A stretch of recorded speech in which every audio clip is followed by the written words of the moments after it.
A large storm is coming to the United States over the next couple of days, and this is going to bring a few problems, including the risk for heavy rainfall that could lead to some flooding. In addition to that, we are watching for the threat of severe weather today and tomorrow, which includes damaging winds, large hail, and even a possibility for a few tornadoes. In addition to that, this particular storm could bring a little bit of snow and maybe even a little bit of freezing rain to areas back over in the Northeast and the Ohio Valley. So in today's forecast, we're going to break down exactly what you need to know about this storm and what will be upcoming as we go into the beginning of February. So we'll begin with what's happening across the United States right now, and we do have a large storm that is forming back over in the central and southern plains. Lots of showers and thunderstorms have been happening over the last 24 hours, which has already led to flooding in areas like the Dallas area in North Texas, and we are expecting a lot more rainfall over the next 24 to 48 hours, which could lead to some flooding concerns, especially across areas like Arkansas, Northeast Texas, and also into southeastern Oklahoma. This is all ramping up around a low pressure system that is broadly spinning back over near the four quarter states. We also have a lot of moisture that is being transported out of the Pacific Ocean and also out of the Gulf of Mexico,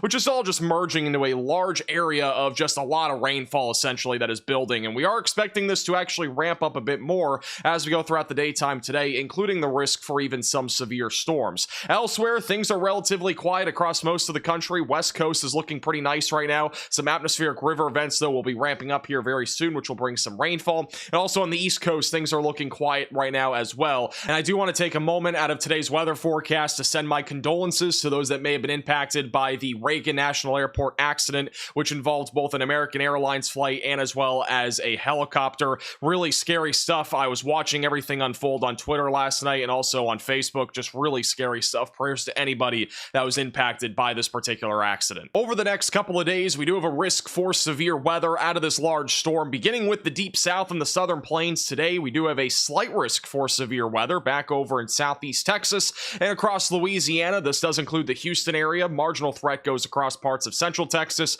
No longer includes the Dallas-Fort Worth area. Does go back into parts of western Mississippi. The main concern today will be damaging winds and hail, but there is an elevated but conditional risk for a few tornadoes today. I personally am not that confident that we are going to see much of a tornado risk today. However, there may be a couple of tornadoes out there, so have a tornado action plan ready to go and have multiple ways to receive alerts. The most elevated risk for this, if it does materialize, will be in southeast Texas and across parts of central Louisiana, but even outside of that into Arkansas and western Mississippi, we may end up seeing a brief tornado. Now, today's tornado risk does not look overly impressive. Overall, this risk will exist anywhere from even late this morning throughout the afternoon hours. There will be enough wind shear out there for there to be potentially an isolated tornado even through about lunchtime today back over in southeast Texas, but the risk is really going to ramp up as we go into the early to mid-afternoon hours. It's going to be contingent on us seeing enough instability that grows back over in Louisiana and western Mississippi. Computer models do tend to sometimes overdo how much instability is out there during this time of the year, so just something to keep in mind here.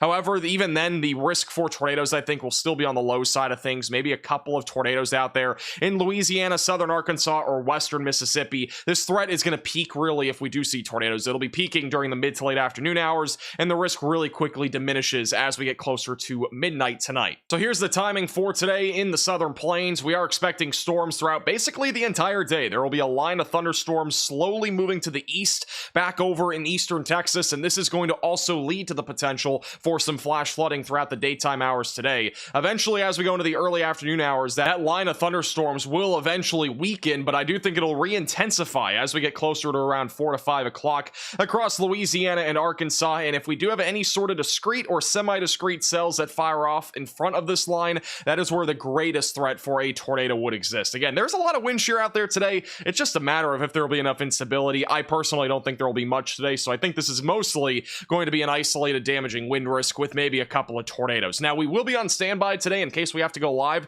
so make sure you subscribe to the channel and click the bell icon down below so you're notified if we end up going live for this today. Now, beyond the risk for severe weather, this storm is going to continue to grow in size over the next 24 hours, and though this might not be bringing a huge winter storm or any sort of major tornado outbreak, it is a large storm. In fact, we are going to be talking about showers and even some thunderstorms across a very large area both today and tomorrow, which will lead to some problems, again, including the threat for some heavy rainfall that could lead to some flooding, and there will also actually be a chance for some snow and freezing rain in a few select locations. So this is what it looks like as we go into tomorrow morning. Rain will be falling across areas like the Midwest and back through the Ohio Valley and Dixie Alley, and then eventually eventually, as we go later into Friday morning, we are expecting a mix of both freezing rain and even potentially some snow back over in northern Pennsylvania and southwestern New York. So be mindful that there could be some freezing rain out there, especially in the higher elevations, which could lead to some icing as we go throughout the daytime on Friday. This threat for showers and thunderstorms will continue to push east. There is a low risk for severe weather tomorrow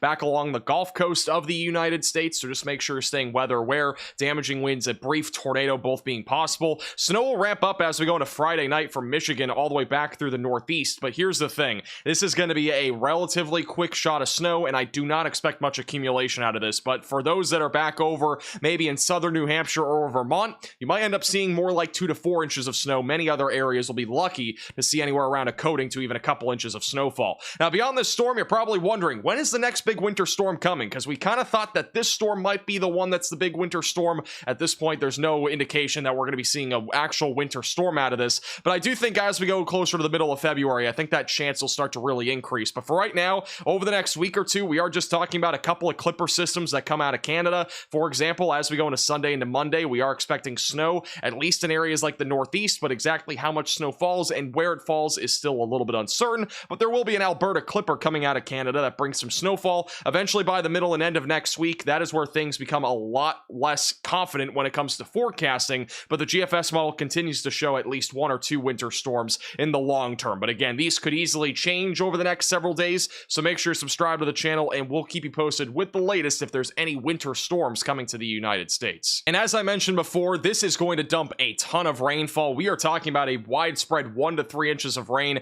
anywhere from Texas back into the Ohio Valley, and there will be some areas, especially back over, I think, around southeast Missouri and northeast Arkansas that get as much as 4 to 6 inches of rain, perhaps even a couple of isolated locations as high as 8 inches of rain when this particular storm is all said and done. Which, imagine if this was all snow, by the way, we'd be talking about a historic winter storm. Here's a closer view of some of the numbers that we could be talking about by the end of today or even into the end of tomorrow. Many areas, even back over northwest Tennessee, could pick up again as much as 4 to 6 inches of rain. And again, I think there will at least be a couple of locations that break some records near 8 inches of rainfall. By the way, Dallas-Fort Worth actually broke a record yesterday for the most rain ever on January 29th in history at 2.8 inches of rainfall. So a lot of rain has already come out of this particular storm. And lastly, the temperatures will continue to be on an up and down roller coaster for many of us, even into next week. Over the next few days, the temperatures will remain above average east of the Rocky Mountains. I do want to point out that even though this storm is large and it is also winter, it does not necessarily mean we're going to be seeing much colder weather, because this is coming out of the Pacific Ocean. It's not coming out of Canada, which would obviously bring a lot colder weather, and it's not also going really over the Rocky Mountains. So a lot of reasons why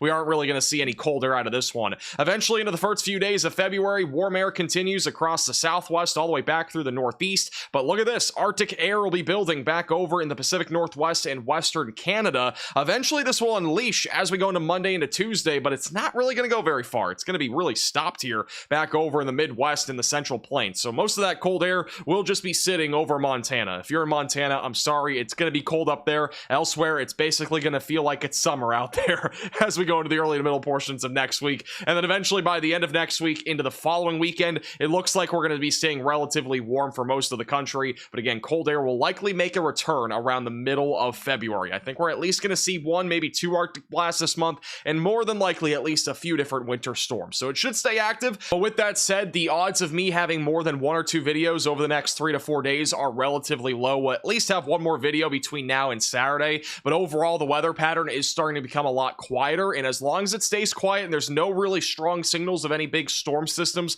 we're probably going to stay pretty quiet on this channel. So don't be surprised if we don't have daily forecasts. We'll at least still have one every other day though, probably. So just make sure you subscribe to the channel and click the bell icon down below so you're notified with the latest updates.